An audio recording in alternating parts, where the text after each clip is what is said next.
എല്ലാവർക്കും ജനതാ ഗാരേജിൻ്റെ മറ്റൊരു വീഡിയോയിലേക്ക് സ്വാഗതം. ഇന്നത്തെ നമ്മുടെ വർക്ക് ഒരു ഡീക്രോമിംഗ് വർക്കാണ്. ഡീക്രോമിംഗ് എന്ന് പറഞ്ഞാൽ നമ്മുടെ ഈ ക്രോം പാർട്സിനെ ബ്ലാക്കിലേക്ക് കൊണ്ടുവരുന്ന പ്രോസസ്സിനെയാണ് ഡീക്രോമിംഗ് എന്ന് പറയുന്നത്. അപ്പോൾ ഈ വാഹനത്തിൻ്റെ കുറച്ച് ക്രോം പോർഷൻസ് ഉള്ള ഭാഗങ്ങളെല്ലാം നമ്മൾ ബ്ലാക്കിലേക്ക് കൊണ്ടുവരുവാണ്. ഡീക്രോമിംഗ് രണ്ട് രീതിയിൽ ചെയ്യാം. ഒരു ഗോൾഡൻ ഷെയ്ഡ് കിട്ടുന്ന എഫക്റ്റ് ചെയ്യാൻ പറ്റും, പിന്നീട് ഒരു നല്ലൊരു ബ്ലാക്ക് ഷെയ്ഡിലേക്കും വരുത്താൻ പറ്റും. നമ്മൾ ഈ വാഹനത്തിൽ ഫുള്ളായിട്ട് ഒരു ബ്ലാക്ക് ഷെയ്ഡിലാണ് ചെയ്യാൻ പോകുന്നത്. കാരണം ഇതിൻ്റെ ക്രോം എല്ലാം ഓൾറെഡി കുറച്ച് പഴയതായതുകൊണ്ടും ഡാമേജ്ഡ് ആയതുകൊണ്ടും സ്ക്രാച്ച് എല്ലാം ഒരുപാടുണ്ട്. അപ്പോൾ നമുക്ക് പക്ക ഡീക്രോമിംഗ് ഇതിനകത്ത് കിട്ടില്ല. അതുകൊണ്ട് ഒരു ഗ്ലോസ് ബ്ലാക്ക് ടൈപ്പ് ഡീക്രോമിംഗ് ആണ് നമ്മൾ ഇതിനകത്ത് ഉദ്ദേശിക്കുന്നത്. അപ്പോൾ നമ്മളിന്ന് ഡീക്രോം ചെയ്യാൻ പോകുന്ന ഒരു 2017 മോഡൽ എൻഡോറിലാണ്. ഒരു 3.2 ഒരു ഭയങ്കരമായിട്ടുള്ളൊരു വണ്ടിയിലാണ് നമ്മളിന്ന് ചെയ്യാൻ പോകുന്നത്. അപ്പോൾ ഇതിൻ്റെ കുറച്ച് ഭാഗങ്ങളെല്ലാം നമുക്ക് ഡീക്രോമിലേക്ക് കൊണ്ടുവരാനുള്ളത് ഈ ഫ്രണ്ട് ഗ്രില്ലാണ്. ഫ്രണ്ടിൽ മെയിനായിട്ട് കാണുന്ന ഈ ഒരു വലിയ ഗ്രില്ലാണ് നമ്മൾ ഫസ്റ്റ് ബ്ലാക്കിലേക്ക് കൊണ്ടുവരാൻ പോകുന്നത്. അതേപോലെ ഈ ഫോർഡിൻ്റെ ലോഗോയുടെ എൻഡ് പോർഷൻ ഒഴിച്ച് ബാക്കി എല്ലാ ഭാഗങ്ങളും നമ്മൾ ബ്ലാക്കിലേക്ക് കൊണ്ടുവരുന്നുണ്ട്. പിന്നെ ഫ്രണ്ടിൽ കാര്യമായിട്ട് വരുന്ന മാറ്റം ഇവിടെയാണ്. അപ്പോൾ സൈഡിലോട്ട് നമ്മൾ ചേഞ്ച് ചെയ്യാൻ പോകുന്ന ഈ ഒരു ഭാഗത്താണ്. ഈ ഒരു ഭാഗത്തൊരു 3.2ൻ്റെ ബാഡ്ജ് വരുന്നതാണ്. ഇതൊരു ക്രോം ഫിനിഷിലാണ് വരുന്നത്. അപ്പോൾ നമ്മൾ ഇത് റിമൂവ് ചെയ്തെടുത്തുണ്ട്. എപ്പോഴും ഡീക്രോമിങ് പെയിൻറ്റിങ് വർക്ക്സ് ചെയ്യുമ്പോൾ റിമൂവ് ചെയ്തിട്ട് ചെയ്യുമ്പോഴായിരിക്കും അതിൻ്റെ ഏറ്റവും കൂടുതൽ ഭംഗി വരുന്നത്.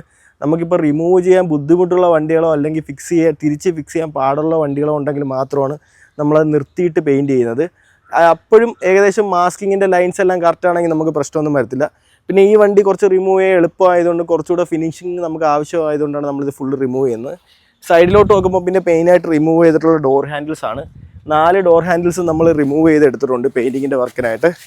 അപ്പോൾ ഡോർ ഹാൻഡിൽസ് എല്ലാം ഈ ഒരു ടൈപ്പിലാണ് വരുന്നത്. ഇതെല്ലാം നമ്മൾ റിമൂവ് ചെയ്തെടുത്തിട്ടുണ്ട്. അപ്പോൾ ഇതിനെ നമുക്ക് പെയിൻറ്റ് ചെയ്യാൻ കുറച്ചുകൂടി എളുപ്പമാണ്.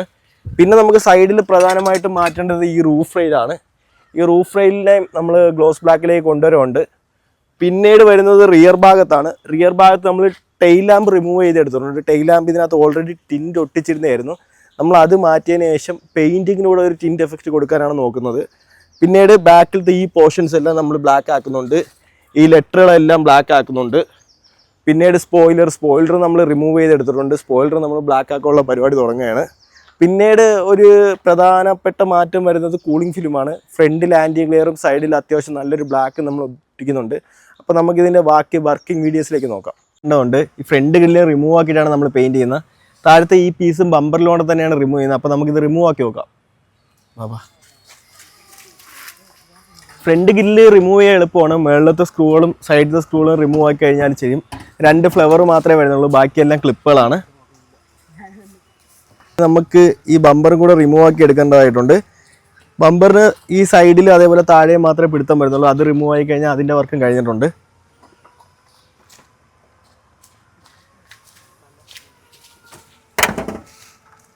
ഇനി ഈ റിമൂവ് ആക്കി എടുത്ത ബമ്പറിൽ നിന്ന് നമുക്ക് ഈ ഒരു പീസ് റിമൂവ് ആക്കി എടുക്കാനുണ്ട്. അതിനോടൊപ്പം തന്നെ ഈ ബാക്ക് ബമ്പർ നമുക്ക് ചേഞ്ച് ചെയ്യാനുണ്ട്. അവിടെ കൊണ്ടാണ് ഇതിൻ്റെ വർക്ക് ഫുള്ളായിട്ട് കംപ്ലീറ്റ് ചെയ്തിട്ടുണ്ട്. ഇപ്പോൾ ഡീക്രോമിങ്ങിൻ്റെ വർക്കിനും പെയിൻറ്റിങ് വർക്ക്സിനുമായിട്ടായിരുന്നു വണ്ടി വന്നിരുന്നത്. നമ്മൾ നേരത്തെ വീഡിയോയിൽ പറഞ്ഞ പോലെ ഏകദേശം 4 ദിവസം കൊണ്ട് നമ്മൾ ഈ വർക്ക് ഫിനിഷ് ചെയ്തിട്ടുണ്ട്.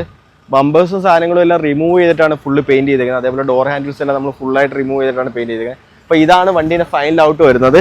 ഈ അടിയിലത്തെ സ്കേർട്ട് കാര്യങ്ങളെല്ലാം ബ്ലാക്ക് ഔട്ട് ചെയ്തിട്ടുണ്ട്. നേരത്തെ കാട്ടിയും വണ്ടിക്ക് കുറച്ചുകൂടെ ബൾക്കിനെസ് തോന്നുന്നുണ്ട്. കാരണം ഒരു സിൽവർ ബ്ലാക്ക് കോൺട്രാസ്റ്റ് പക്കയായിട്ട് വന്നുകൊണ്ടാണ് അങ്ങനെ തോന്നുന്നത്. ഈ ഗ്രില്ല് നമ്മൾ അടിപൊളിയായിട്ട് ബ്ലാക്ക് ആക്കിയിട്ടുണ്ട്. ഡീക്രോമിംഗ് അല്ല, ഗ്ലോസി ബ്ലാക്ക് പെയിൻറ്റിംഗ് ആണ് ചെയ്തിരിക്കുന്നത്. ലോഗോ ഒരു കസ്റ്റം രീതിയിൽ കുറച്ചുകൂടെ ഇന്നർ കൊടുത്തതിന് ശേഷമാണ് ചെയ്തിരിക്കുന്നത്. ഇതിന് ശേഷം നമ്മൾ ചെയ്തിരിക്കുന്നതെന്ന് വെച്ച് കഴിഞ്ഞാൽ സൈഡ് ഗ്ലാസ്സുകളെല്ലാം ബ്ലാക്കിലോട്ട് കൺവേർട്ട് ചെയ്തിട്ടുണ്ട്. കുറച്ചുകൂടെ നല്ല ഫിനിഷ് കിട്ടാൻ വേണ്ടിയിട്ടാണ് അങ്ങനെ ചെയ്തിരിക്കുന്നത്. റൂഫിൽ നമ്മൾ മാറ്റ് ബ്ലാക്ക് ഫിനിഷാണ് കൊടുത്തിട്ടുള്ളത്. അതേപോലെ സൈഡ് ഫുഡ് സ്റ്റെപ്പും ഫിനിഷ് ചെയ്തിട്ടുണ്ട്. പിന്നെ ബാക്കിലോട്ട് വരുവാണെങ്കിൽ ടെയിൽ ലാമ്പിലാണ് പ്രധാനപ്പെട്ട മാറ്റം വന്നിരിക്കുന്നത്. അതേടാ മതി ആയിട്ട് ചെയ്തിരിക്കുന്ന വർക്ക് ഈ എൻഡോർ എന്ന് പറഞ്ഞ ഈ ബാഡ്ജിങ് ബ്ലാക്ക് ചെയ്തിട്ടുണ്ട്. ലോഗോയുടെ എഡ്ജിങ് എല്ലാം ഒരു ബ്ലാക്ക് ട്രീറ്റ്മെൻറ്റ് കൊടുത്തിട്ടുണ്ട്. അതേപോലെ താഴത്തെ ഡിഫ്യൂസറിൻ്റെ ഭാഗം വരുന്നത് ഒരു ബ്ലാക്കിലോട്ട് കൺവേർട്ട് ചെയ്തിട്ടുണ്ട്. ലെറ്റേഴ്സ് 2 ബ്ലാക്കിലോട്ട് കൺവേർട്ട് ചെയ്തിട്ടുണ്ട്. സ്പോയിലറും ബ്ലാക്ക് ചെയ്തിട്ടുണ്ട്. അതേപോലെ ടെയിൽ ലാമ്പ് സ്മോക്ക് ചെയ്തിട്ടുണ്ട്. പേപ്പറിലല്ല ചെയ്തിരിക്കുന്നത്, പെയിൻറ്റിലാണ് ഫിനിഷ് ചെയ്തിരിക്കുന്നത്. ഇതൊരു പെർമനൻറ്റ് ഫിനിഷ് തന്നെ ആയിരിക്കും, പക്ഷേ കാണാൻ കുറച്ചുകൂടി ഭംഗി പേപ്പറിനെക്കാട്ടിയും പെയിൻറ്റിങ് തന്നെയാണ് എപ്പോഴും വരുന്നത്. അപ്പോൾ ഇതാണ് വണ്ടീൻ്റെ ഔട്ട് ഫുള്ളായിട്ട് വരുന്നത്. അപ്പോൾ നിങ്ങളുടെ വാഹനത്തിന് ഇതേപോലെ പെയിൻറ്റിങ് റിലേറ്റഡ് ആയിട്ടുള്ള എന്ത് വർക്ക് ഉണ്ടെങ്കിലും നമ്മളുമായിട്ട് കോൺടാക്ട് ചെയ്യാവുന്നതാണ്.